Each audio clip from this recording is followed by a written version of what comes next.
Now, with many Dover discoverers frequently going missing, lost to the land, it seems rather fitting that the government wants to keep an eye on them. They like free stuff, so why not some free jewellery? Oh, I look like the mayor. Bling bling. Right guys, welcome back to the Bit of Truth for a Tuesday. I just hope the Dover Discoverers haven't ruined your week just yet. Right now, speaking of the Dover Discoverers, the government have come up with a new idea, which I'm sure it will just stay as an idea. Anyway, the Home Office may fit asylum seekers with the electronic tag. I think that this is a fantastic idea. Day after day, we keep seeing more and more arriving and then go missing without a trace. I do dread to think how much this is going to cost, if it ever were to happen. Again, it's just another set of lips moving without any action to back it up. I think this is an appropriate time to play my favourite song, if you remember it. Well, I'll believe it when I see it, but I haven't seen it yet. Now, I'm not sure why these lot like to abscond anyway. I mean, take a look at this. An asylum seeker who showed off his journey from France on TikTok is now living the life of luxury in a sophisticated 4-star hotel with the coziest beds in London.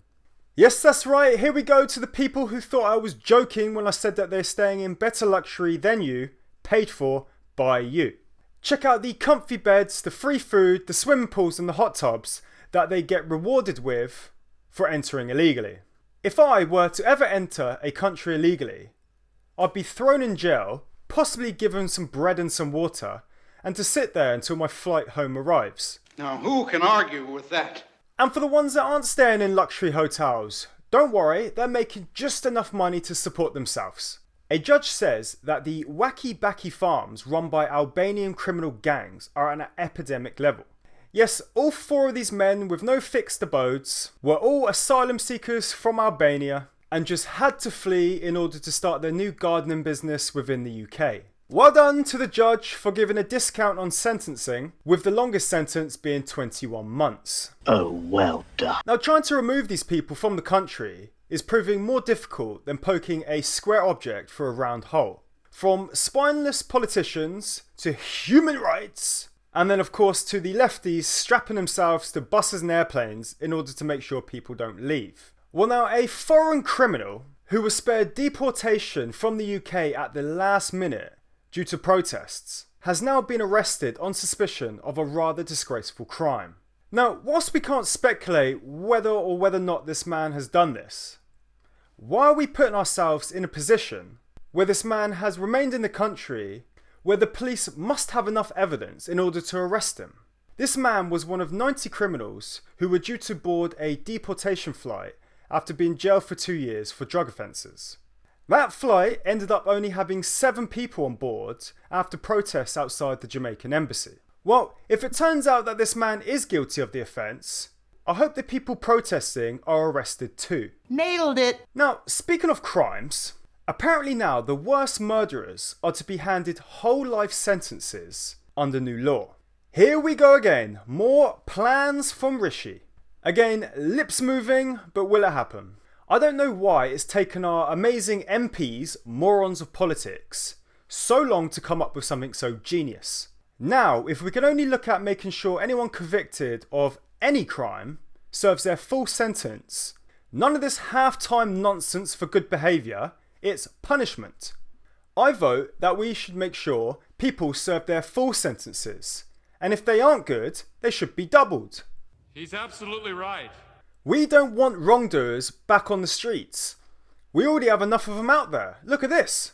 Shopkeepers are braced for a month of TikTok-fueled looting and rioting. Yes, well done to the police for being so efficient and so scary, and also to the judicial system for being such a great deterrent that the youth do not give 2 shiny shites about committing organised crime. Do your damn jobs before somebody gets hurt, or worse. Precisely. Now, speaking of people doing their jobs, we must take a moment here to recognise someone who does their job most of the time terribly. Yes, Mr. Sad Act, I'm actually giving you some praise today. Hey! I suggest you save this video, as it's probably the only time you're going to get some applause from me. Sadiq Khan moves to block the pension of a former Met Police serial rapper after the conviction. Well done, Sadiq, and I'm actually not being sarcastic for once. Don't worry though, we've got more stories about you coming up in just a moment. So Sadiq is attempting to remove the £10,000 a year pension from this disgraceful oxygen thief after heinous acts with a teen. It's about damn time. Now, back to the usual sad act. You're still pissing off drivers who just need to get to their jobs or to go and see their family with your bullshit tax on air.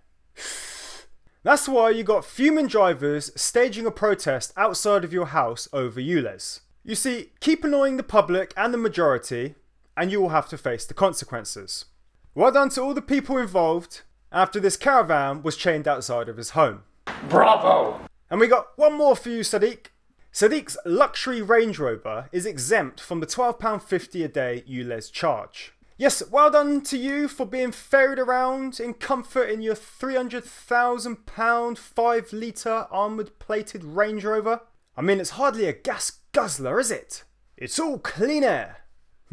Hypocrisy, my friend. Now, speaking of clean vehicles, there is now a major safety warning for electric vehicle owners over fears brakes and steering could be hacked. Yes, well, who would have thought that things that actually drive themselves actually have the potential to be hacked due to Chinese government-linked group involvement? I suppose that having these apparently cleaner vehicles that actually cost more to run and more to produce is more important than having something potentially decide that it wants to cause terror by driving into something at the click of someone's keyboard.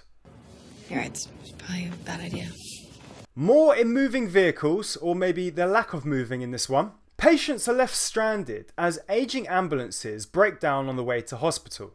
Yes, there were 7,000 ambulance breakdowns last year, which is the equivalent of around 19 a day. This is a 36% increase on 5 years, and some vehicles have been on the road for as long as 14 years. Wow. If the NHS stopped wasting money on diversity officers, and the government stopped wasting £7 million a day on housing Dover discoverers, then we may actually be able to update our vehicles and get Doris to hospital before she croaks. Oh, you're probably right, as usual. Still on health, this one's quite interesting. You remember those face nappies that we were forced to wear? Of course you do. You still see some of those weirdos wearing them today in their cars on their own with all the windows up. Anyway, a study published suggests that the N95 COVID masks may expose wearers to dangerous levels of toxic compounds linked to seizures and cancer. Yes, a study quietly reshared by the National Institute of Health suggests that the mask may expose users 8 times the recommended safety limit of toxic, volatile, organic compounds. Fantastic. We're screwed. And just to leave you with a nice ending today, a man won an incredible 6-0 bet on his 60th birthday after winning a 5-0 bet 10 years earlier. Well done to this man. Who's going to bet what his bet will be on his 70th? Let's just hope that you weren't wearing your N95 for too long and the ambulances are fixed by then. Good luck, Chris. Right, so what have we learnt today? The government are looking at giving Dover discoverers new jewellery just in order to make sure they don't leave their comfy hotel rooms. Criminals might actually get sentenced. Your electric car could be hacked. Ambulances never arrive because they're falling to bits. And face nappies weren't beneficial at all. In fact, quite the opposite. Signing out.